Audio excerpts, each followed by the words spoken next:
Kalau manusia, mungkin ada yang tidak mau mendengarkan kita. Betul? Tapi Allah As-Sami, Allah maha mendengar. Allah Al-Basir, Allah maha melihat. Ketika bunda meminta dan ketika bunda bicara sama Allah melalui doa, maka hakul yakin Allah akan sampaikan apa yang terbaik untuk kita.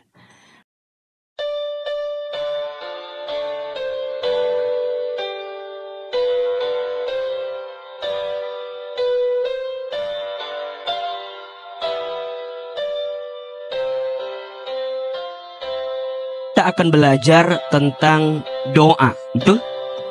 Judulnya adalah agar doa cepat terkabul. Sebelum masuk kepada bagaimana caranya agar doa kita cepat terkabul, izinkan di awal ini Ahilman untuk sedikit menguatkan bunda mengapa kita harus berdoa. Mengapa kita harus berdoa? Setidaknya ada 4 alasan. Ada berapa? Jadi mengapa kita harus berdoa? Setidaknya ada 4 alasan. Yang pertama, doa itu ibadah yang paling mudah. Apa? Ibadah yang paling mudah. Artinya apa? Di dalam berdoa kita tidak dituntut dengan syarat-syarat yang tertentu begitu. Harus di mana, harus kapan, dalam keadaan apa, kan tidak mengikat gitu. Doa bisa dilakukan dimanapun, kapanpun, dengan cara apapun. Dan ini menunjukkan setiap bunda berdoa, maka di dalamnya ada apa? Ada pahala ibadah. Berarti poinnya, mohon maaf, dalam doa itu bukan dikabulkan atau tak dikabulkannya. Karena dikabulkan pun atau tidak, dalam berdoa bunda sudah mendapatkan pahala ibadah di hadapan Allah Subhanahu wa ta'ala. Berarti, mohon maaf, orang yang dikasih kesempatan berdoa sama Allah itu beruntung atau tidak? Bunda dikasih kesempatan untuk mengangkat kedua telapak tangan, bahkan bisa meneteskan air mata, kemudian meminta kepada Allah, beruntung atau tidak? Kenapa Ustadz? Karena tidak semua orang diberikan hidayah seperti itu.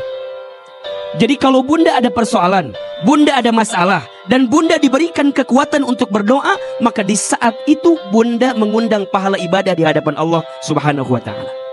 Maka saya teringat dengan satu perkataan Khalifah Umar bin Khattab radhiyallahu anhu. Apa kata beliau? Aku tidak khawatir dengan doa yang tidak Allah kabulkan. Aku lebih khawatir ketika Allah tidak memberikan kesempatanku untuk berdoa lagi. Maka kalau bunda pahami doa itu adalah ibadah yang paling mudah, maka harus menjadi satu satu kepentingan bagi kita, bahwa kita tidak boleh melepaskan hidup kita kecuali untuk apa? Doa. 2. Kenapa kita harus berdoa?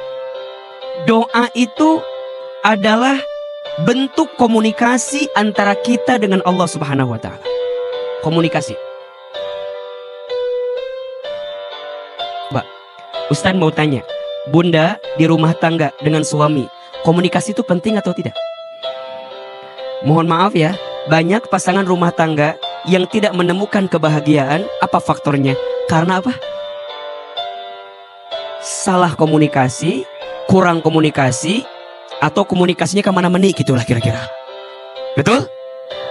Komunikasi salah, tujuannya benar jadi salah. Betul gak?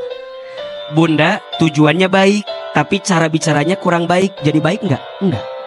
Contoh, bunda teh lihat suami lagi nonton TV, azan berkumandang. Bunda bilang dia ke suami teh, ayah, geus azan, sholat atuh, geus kolot maneh teh. Kedeng dege maut maneh teh. Da aku mah lihat kamu teh bakal mati bentar lagi, geus tua kieu coba. Tujuannya bagus nggak? Ngingetin apa? Sholat. Tapi caranya salah, sakit hati nggak? Betul? Bunda, kan mohon maaf ya, kalau sudah nikah puluhan tahun kan badan teh tidak menentunya. Abstrak lah, nggak jelas lah. Di depan, di belakang kan nggak jelas ya. Suami teh ngomong gini ke bunda teh, sayang, mama teh atuh olahraga, beh sehat. Tuh lihat cetuti tetangga kita. badan teh meni bagus cetuti mah masya Allah, meni gelis, badannya meni ramping. Nah ari mama meni kieu-kieu teuing. Coba tujuannya bagus nggak? Tapi cara bicaranya salah, enak nggak? Kira-kira bunda kalau suami ngomong itu gimana jawabannya? Kawin wajang cetuti. Ujungnya gitu kan sama kita kan? Tujuannya benar, tapi caranya salah jadi salah, betul? Pentingnya komunikasi.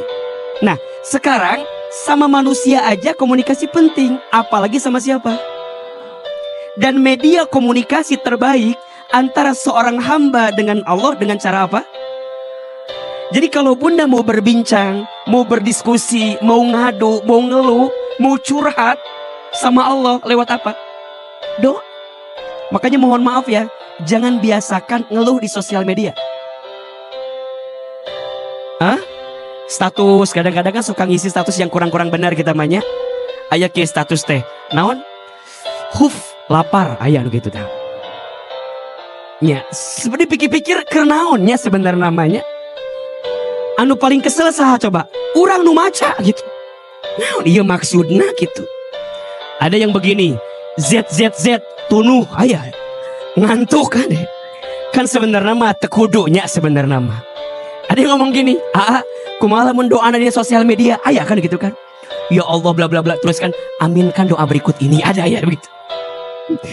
Ya mungkin itu ekspresi ya. Tapi kalau mau lebih deep, mau lebih dalam, belajarlah berdoa langsung kepada Allah tanpa orang ketahui.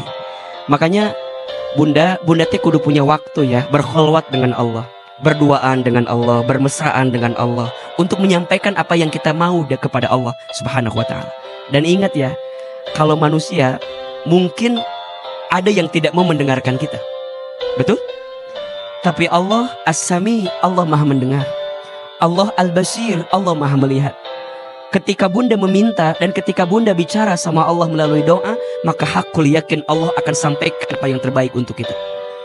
Maka catat, jika doamu belum dikabulkan di waktu yang cepat, maka Allah akan kabulkan di waktu yang tepat. Status hari Senin. Ulangi. Siapin tuh HP-na bete 2 kali ya teh. Jika doamu belum dikabulkan di waktu yang cepat, maka Allah akan kabulkan di waktu yang tepat. Status hari apa? Senin. Ya, bukan cepat, tapi apa? Tepat. Dan bunda harus yakin Allah itu senang kalau ada hambanya yang berkomunikasi dengan dirinya melalui doa. Maka alasan pertama Ahilman, kenapa kita harus berdoa? 1, doa adalah apa?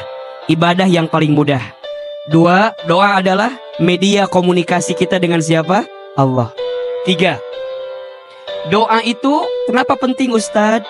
Doa itu senjata orang beriman.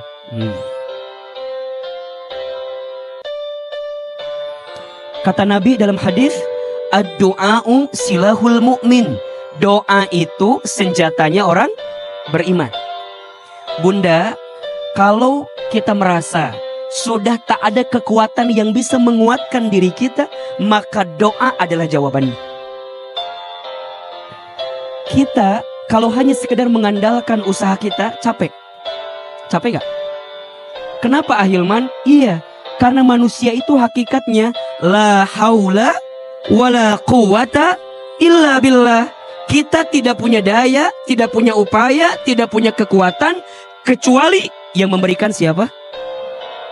Maka mohon maaf, banyak orang yang stres, frustasi, kenapa coba? Karena dia mengandalkan kemampuannya tanpa melibatkan Allah di dalamnya. Ini kan Ahilman lihat wajahnya hampir sama ya. Wajah banyak masalah kelihatannya ya. Nih. Mohon maaf, jangan tersinggung ya. Ada kenyataan ini Maya. Betul apa enggak? Ada yang punya masalah di sini? Kalau bunda masih punya masalah, berarti bunda masih hidup. Karena ciri orang yang hidup pasti punya. Kalau nggak mau punya masalah jangan. Alias, sok Ahilman punya masalah tidak? Cek saha. Tak eta masalah ibu teh, sibuk dengan masalah orang lain kita mah. Itu masalah kita selama ini sebenarnya mah. Ahilman punya masalah, ibu punya masalah, mohon maaf. Yang membedakan orang beriman dengan yang tidak ketika ada masalah apa? Orang beriman melibatkan Allah di dalamnya. Jadi seberat apapun masalahnya, Allah berikan kekuatan kepadanya. Maka ada orang yang mohon maaf ya, ada masalah berat terasa ringan, ada nggak? Karena Allah dilibatkan di dalamnya. Ada orang yang masalahnya kecil tapi terasa berat, ada nggak? Karena dia mengedepankan apa kemampuan dirinya. Maka mulai hari ini tolong katakan kalimat ini. Ya Allah, aku punya masalah yang berat, tapi aku tenang karena aku punya Allah yang maha besar. Status hari Selasa. Ya Allah, aku punya masalah berat, tapi aku tenang karena aku punya Allah yang maha besar. Seberat apapun masalah kita, jika Allah kita libatkan dalam persoalan kita, maka kita akan ringan, kita akan tenang. Maka doa yang bisa menguatkan segalanya. Bunda pernah nggak menemukan titik begini? Udah down banget, udah terpuruk banget, tapi bunda berusaha untuk berbisik sama Allah, kemudian ngerasa kuat dengan itu, pernah? Sampai keluar kalimat begini, ya Allah, aku serahkan yang terbaik kepadamu ya Allah, gitu kan? Pernah gak kayak begitu? Dan itu nikmat bunda, itu nikmat. Daripada kita mikirin sesuatu yang kayaknya berat gitu. Bener gak? Bunda punya suami, suami bunda teh Masya Allah meninguji pisan kaki kita teh. Kalau bunda minta suami kita berubah langsung ke dia, capek apa enggak? Ayah teh berubah atuh. Mama teh pengen ayah teh berubah. Makin kita minta berubah nggak dia? Apa jawaban dia kira-kira? Ari maneh naon? Ngomong apa? Kan gitu kan? Makin kita minta dia nggak berubah, makin capek. Udah, mulai hari ini mah, kalau kita punya keinginan, angkat kedua telapak tangan, bilang sama Allah, ya Allah, Engkau yang melembutkan hatiku, lembutkan hati suamiku. Kalau nggak lembut juga, ambil aja ya Allah. Pusing, saya juga pusing ngelihatnya ya Allah. Kan lebih ringan ya, lebih ringan nggak kira-kira? Beres, ya.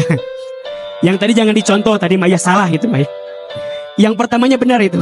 Ya Allah, lembutkan hati suamiku. Kalau nggak berubah juga, lembutkan hatiku agar aku tenang menghadapi suamiku. Tenang. Ulah iya mah, ya Allah, jika suamiku nggak berubah, temukan aku dengan yang lain ya Allah, yang bisa melembutkan. Stres itu namanya ya. Oke, ulangi. Kenapa kita harus berdoa? Satu apa? Ibadah yang paling mudah. Dua, komunikasi yang paling mudah. Tiga, senjata yang paling kuat bagi orang beriman. Dan yang keempat, doa itu bisa merubah ketentuan. Bisa merubah ketentuan. Takdir itu salah satunya bisa dirubah dengan apa? Doa. Jadi apa yang telah dituliskan oleh Allah, ya, sesuatu yang sifatnya ada sentuhan daripada usaha kita, itu bisa dirubah. Kecuali takdir yang tidak bisa dirubah ya. Lahir kita, mati kita, orang tua kita, ya, kita nggak bisa merubah itu. Tapi kalau yang diusahakan dalam urusan dunia bisa kita rubah. Jodoh bisa kita rubah. Kan bunda nggak mungkin ketemu sama suami tiba-tiba datang kan? Nggak mungkin Bim salah Bim jadi apa? Kan nggak mungkin kan? Tiba-tiba jeger si Eta, kan nggak mungkin kan? Ada proses apa nggak? Ada kan? Cuman masalahnya mohon maaf, bunda sebelum nikah sama yang sekarang kan dulu mungkin pernah punya seseorang dulu mungkin. Ada mantan yang calon polisi teh yang nggak jadi itu loh, yang nggak jadi sama kita itu loh kan. Ada yang calon dokter yang nggak jadi, ya kan? Tapi bunda bisa dirubah gara-gara martabak telur yang dikirimkan malam itu. Jadi sebenarnya mohon maaf ya, saya paling mohon maaf ya, bunda tidak boleh menyalahkan Allah ya. Ada yang bilang gini, aku mah udah takdirnya begini. Itu kalimat menyalahkan keadaan tuh. Ustadz, aku mah udah takdirnya begini, nggak sesuai tarimakan. Tapi jangan begitu kalimatnya. Maka apa kalimatnya? Qadarullah wa ma syaa fa'ala. Coba, Ahilman sekali, bunda sekali. Qadarullah wa ma syaa fa'ala. Ulangi, qadarullah wa ma syaa fa'ala. Mulai hari ini untuk yang sudah terjadi nggak boleh bilang coba dulu, Coba dulu, gak boleh. Ganti kalimatnya dengan apa? Qadarallah wa ma syaa fa'ala. Sudah menjadi ketentuan Allah dan Allah berkehendak dengan apa yang ditentukan. Kan kadang-kadang suka itu kita tanya, Bunda, gimana sekarang kondisinya? Ya Ustadz, memang ini mah nasib saya begini. Terus kumaha? Ya gitulah Ustadz. Coba dulu teh saya nggak nerima suami yang ini Ustadz ya. Mungkin lebih bahagia Ustadz. Nggak boleh. Sikap tidak menerima itulah yang menjadi keburukan untuk kita. Betul? Ujungnya ngeluh, bandingin sama orang, capek. Maka rumusnya ojo dibandingke. Jangan dibandingkan udah. Karena mohon maaf Bunda, kalau hidup kita membandingkan sama orang, nepi ka irage moal bahagia, betul gak? Bandingkan dunia dengan yang di bawah kita. Bandingkan akhirat dengan yang di atas kita. Ulangi. Bandingkan dunia dengan yang ada di bawah kita. Bandingkan urusan akhirat dengan ada yang di atas kita. Urusan dunia jangan lihat ke atas. Cangkel. Cangkel tuh. Kieu beta. Capek.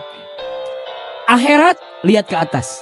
Ada orang yang taklimnya lebih rajin, iri. Ada orang yang infaknya lebih banyak, iri. Ada orang yang tahsin tajwidnya lebih bagus, iri. Ada orang yang mohon maaf pakaiannya sudah tertutup dengan baik, iri. Tapi dunia mah nggak usah. Ada orang yang mobilnya lebih bagus, dunia itu aja. Mendingan kita ganti-ganti mobilnya. Kadang hijau, kadang biru, kadang merah, betul nggak? Kadang disupirin, dikenekin, supirnya ganti-ganti. Coba siapa yang lebih kaya dibanding Bunda coba? Jadi nikmat.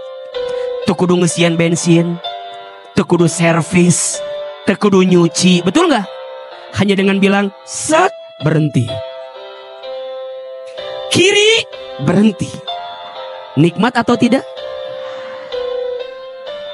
Ada orang yang mohon maaf ya, urusan dunianya ditinggikan. Misalnya ada suami yang suaminya masya Allah gitunya kasep kumah dunia kasep ayah batasna ngeus tarima kenu ayah di imah welah. Itu yang terbaik yang Allah berikan. Maka ingat nih, berarti Ustadz kumaha cara merubah ketentuan? Ingat, Bunda sayang, hidup ini gak akan selamanya malam, betul? Ada apa besoknya? Siang. Sama dengan kehidupan kita. Bunda jangan merasa bahwa Ustadz aku mah terpuruk selamanya. Bab 1 kita diuji, boleh jadi Allah bahagiakan di bab yang lain. Maka ketentuan itu dibahagiakan dengan itu. Maka sikapnya sebelum Allah hadiahkan yang baru dalam kebahagiaan yang lain, maka Bunda belajar menerima apa yang Allah berikan saat ini. Ada orang, mohon maaf, ada orang yang diuji dengan bab yang satu, Allah bahagiakan dengan bab yang lain, betul? Diuji dengan bab lain, Allah bahagiakan bab yang situ. Jadi terus. Makanya kalau lagi terjatuh, jangan menyimpulkan semuanya jatuh. Jangan imah, Ustadz, hidup aku mah udah selesai. Udah aku mah, jangan. Oke, kamu tersakiti pada bab yang ini, tapi bab yang lain Allah berikan kebahagiaan. Maka tergantung kita cara memandangnya. Dan doa adalah kekuatan menyempurnakan semua. Jelas sampai di sini? Kenapa kita harus berdoa? 1, doa itu apa? Ibadah. 2, komunikasi yang paling baik antara kita dengan siapa? Allah. 3, doa itu apa? Senjatanya orang beriman. Yang keempat, doa itu bisa merubah keadaan atau ketentuan.